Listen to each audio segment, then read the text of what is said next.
오늘 말씀의 제목은 당황케 하는 하나님의 부르심입니다. 여러분은 여러분에게 이해되지 않는 당황스러운 하나님의 부르심이 있으셨나요? 하나님의 부르심은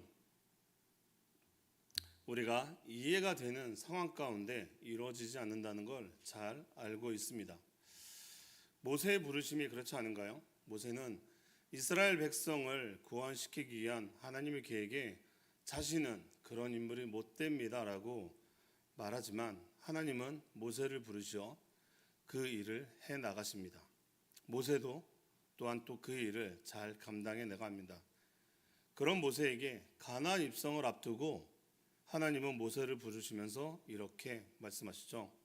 신명기 32장 52절 말씀입니다.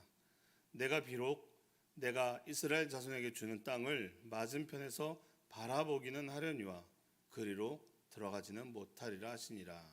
아멘. 이 말을 들은 모세는 어땠을까요?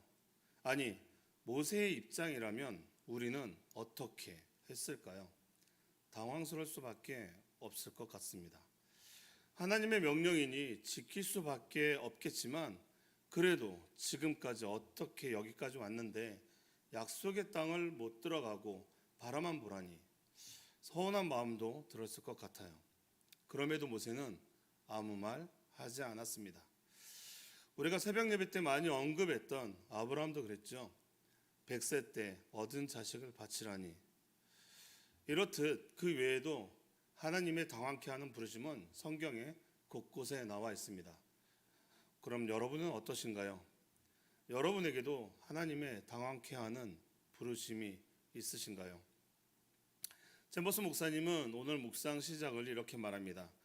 예수 그리스도는 그분의 제자들을 부르셔서 자신이 죽임을 당하시는 것을 보게 하셨습니다. 주님은 우리 각자를 부르실 때 우리의 마음이 상하는 곳으로 인도하십니다 라고 말합니다. 이 말씀은 오늘 본문 말씀하고도 연결되어지는데요. 오늘 본문 말씀에 빠져있는 32절과 33절을 제가 읽어드리겠습니다. 인자가 이방인들에게 넘겨져 희롱을 당하고 능욕을 당하고 침뱉음을 당하겠으며 그들은 채찍질하고 그를 죽일 것이나 그는 3일 만에 살아나리라 하시되. 예수님은 제자들을 부르셔 이제 나에게 고난의 시간이 다가오고 있다. 그 고난의 끝은 내가 죽게 될 것이고 그러나 나는 다시 살아날 것이다 라고 말합니다. 그러나 제자들은 이해 못한다라고 나와 있죠. 왜일까요? 말도 안 된다고 생각하기 때문인 것입니다. 이제는 예수님이 세상의 왕이 되면 제자인 우리는 한 자리씩 하는 일만 남았는데 죽는다니 무슨 말도 안 되는, 그리고 또 살아난다는 것은 뭘까 하며 예수님의 말씀을 도저히 이해하지 못하고 있는 것이죠. 제자들은 당황할 수밖에 없는 상황이 된 것입니다. 이런 상황으로 볼 때 예수 그리스도의 생애는 완전히 실패한 것으로 보입니다. 그러나 인간의 관점으로 볼 때 실패로 보이는 것도 하나님의 관점으로 볼 때는 놀라운 승리라는 것입니다. 그 이유는 하나님의 목적은 결코 사람의 목적과 같지 않기 때문입니다. 그래서 여기서 우리는 관점이란 단어를 주목할 필요가 있습니다. 어떠한 일이 일어났을 때 어떤 관점으로 바라보느냐는 것이죠. 사도 바울도 그런 삶을 살았습니다. 좋은 집안, 학력, 많은 것들을 누리고 살았지만 주님을 만나고 자신의 것을 내려놓고 주님을 위한 삶을 살아갈 때 많은 사람들이 그를 미쳤다라고 했겠죠. 인간의 관점으로 볼 때는 실패한 것 같지만 하나님의 관점으로 봤을 때는 승리한 삶이었습니다. 그래서 사람의 관점이냐 하나님의 관점이냐로 보는 것이 굉장히 중요한 것입니다. 그런데 자신에게 어떤 일이 일어나게 되면 그 일들을 하나님의 관점으로 보기가 어렵다는 것이죠. 거의 우선적으로 내 경험과 내 지식으로 해결하려 하기 때문입니다.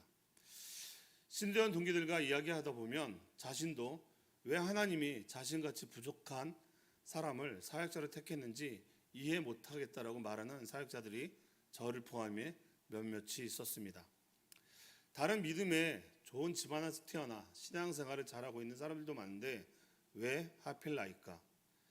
세상적인 관점으로 보면 하나님이 실패한 선택인 것 같은데 말이죠. 그런데 하나님의 관점으로 보게 되면 성공한 선택이었다는 겁니다. 저를 포함해 그 사역자들은 지금도 하나님의 계획과 뜻에 이루어져 가고 있기 때문입니다. 다시 말해 하나님의 부르심에는 실수가 없으신 것입니다. 여러분, 우리에게 일어나는 모든 일은 우연히 발생된 것은 없습니다. 모든 것이 하나님의 계획 가운데 일어난다는 것이죠. 믿으십니까? 그 계획에 우리가 순종해야 하나님의 계획을 볼 수 있고 알 수 있는 것입니다. 아브라함이 하나님의 계획에 순종하지 않고 자신의 방법으로 이삭을 빼돌렸더라면 미리 재물을 예비하신 하나님의 계획을 알 수 없었을 것입니다. 또한 여리고성을 정탐하러 온 사람들을 라합이 숨겨주지 않고 신고했더라면 라합과 그 가족은 여리고 전쟁 때 살아날 수 없었을 겁니다. 하지만 하나님을 두려워하는 마음으로 자신의 목숨을 걸고 그들을 보호했기에 라합의 가족들도 살 수 있었고 성경책에 기록되는 은혜를 얻게 된 것이죠. 사랑하는 성도 여러분, 우리는 이것을 볼 줄 알아야 합니다. 현재 여러분에게 일어나는 납득이 안 되는 일이 있다면 하나님의 계획이 시작됐다는 것을 볼 줄 알아야 하는 것이죠. 얼마 전에 저희 부부는 어머님이자 장모님이신 권사님을 천국에 보내드렸습니다. 그 과정은 갑작스러웠고 당황스러웠습니다. 정말 이 상황은 뭘까? 사람이 태어나서 죽고 천국에 가는 것은 알겠지만 이렇게는 아닌 것 같아요 하며 하나님께 묻기도 했습니다. 하지만 어느 순간부터 그 시간들을 기도하며 하나님의 계획을 바라보니 하나님은 가장 선한 방법으로 그 일들을 해나가셨습니다. 그래서 저희도 슬픔은 있지만 감사하며 장례를 마무리할 수 있었습니다. 사랑하는 성도 여러분, 여러분에게 닥친 일들이 지금 힘들고 어렵습니까? 지금은 많이 힘드실 수 있습니다. 그 마음을 다 이해하기 힘들지만 저도 겪어봤으니까요. 저도 하나님은 어떻게 이러실 수 있지? 내가 세상의 유익을 구하는 것도 아니고 하나님의 사역자가 되기 위해 가는 길인데 왜 이리 힘들게 하는 거야 하며 낙담하고 포기하게 되더라고요. 하지만 강권하신 하나님은 저를 포기하지 않으셨습니다.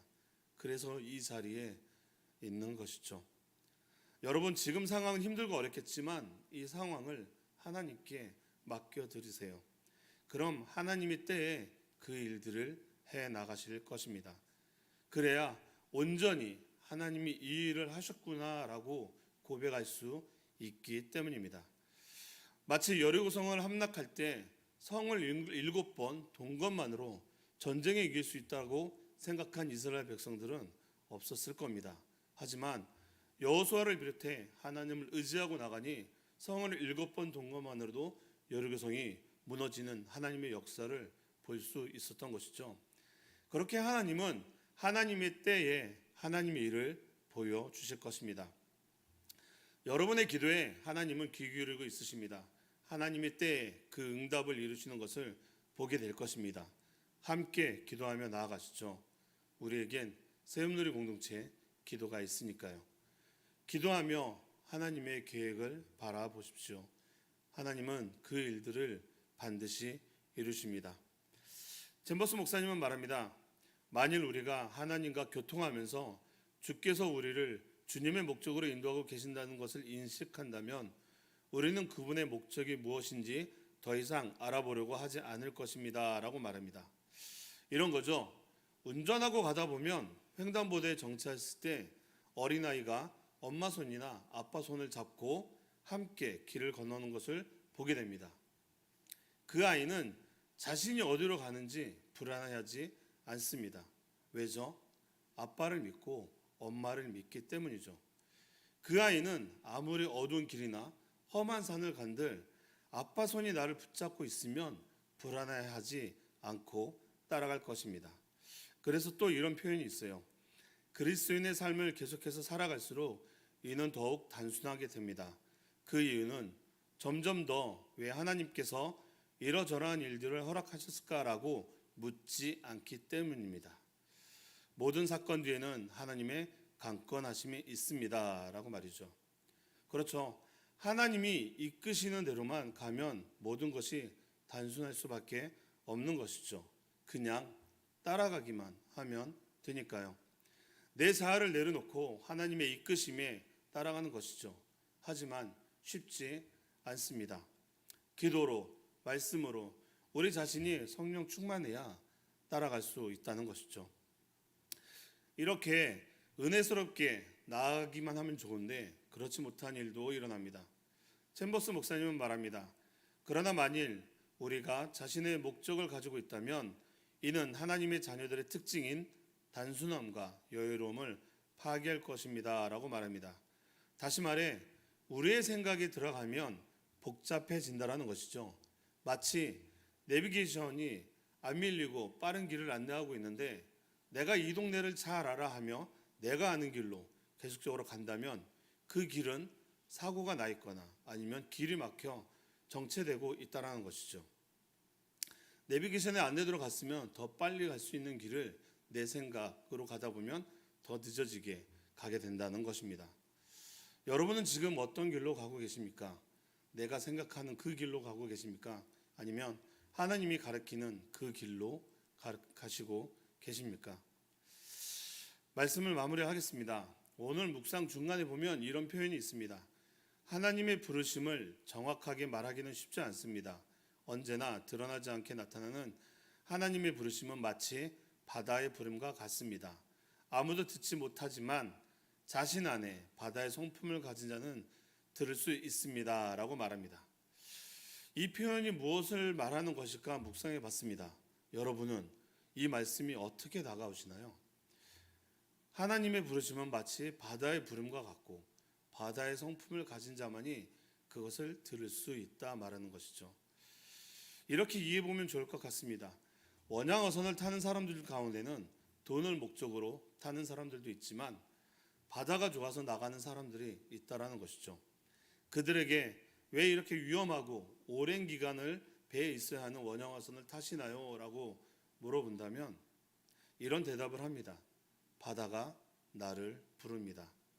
바다가 좋아서 바다를 느낄 수 있는 그 마음이 있다는 겁니다. 산도 그렇죠. 산 사나이들은 산이 어떤 울림을 주는지 느낄 수 있다 합니다. 우리가 알지 못하는 그들만의 쌓여진 관계이겠죠. 우리도 하나님과의 관계가 제대로 설정되어 있으면 하나님의 마음을 느낄 수 있다라는 겁니다. 하나님의 부르심이 그렇다는 것입니다. 하나님을 사랑하는 사람들은 안 좋은, 이해하기 힘든 상황이 내게 주어졌을 때 이 상황이 어떤 상황인지를 알게 하신다는 것이죠. 이 상황을 느끼지 못하는 사람들은 불평하고 낙담하고 당황하겠지만 하나님의 성품을 느끼는 사람들은 기다리며 바라본다는 것입니다. 그래서 오늘 본문 말씀에 예수님의 제자들은 예수님의 말씀을 알았지 못했다라고 말하죠. 34절입니다. 제자들이 이것을 하나도 깨닫지 못하였으니 그 말씀이 감추었으므로 그들이 그 이르신 바를 알지 못하였더라. 왜일까요? 말씀이 감추어져 예수님이 누구신지 몰랐으니까요. 관계성이 불투명했기 때문입니다. 하지만 성령을 통해 예수님이 누구신지 알게 되었을 때는 그들은 환경도 상황도 죽음도 문제되지 않았습니다. 사랑하는 성도 여러분, 만약에 하나님의 목적지를 반드시 알아야 하고 그 목적지를 내가 설계해 놓고 있다면 하나님께서 그 길에서 조금만 벗어나게 해도 당황할 수밖에 없고 이해할 수 없을 것입니다. 하지만 반대로 하나님을 깊이 신뢰함으로 하나님과 교제하면서 하나님의 임재를 즐기는 가운데 나도 모르는 사이에 그 목적지에 도달하게 해주신다면 하나님의 부르심은 당황스럽거나 이해하기 어려운 부르심이 아니라 행복하고 단순하고 여유로운 길이 될 것입니다. 우리는 하나님과의 올바른 관계 가운데 하나님의 부르심에 나아가는 우리 성도님들 되시기를 축복합니다. 기도하겠습니다. 하나님 감사합니다. 우리 세움들의 성도님들을 하나님의 부르심에 당황하지 않고 하나님의 계획을 바라보며 순종하며 나아가는 우리 성도님들 되시기를 축복합니다. 완전하신 아버지의 손을 꼭 붙잡고 나아가게 하옵소서. 예수님 이름으로 기도합니다.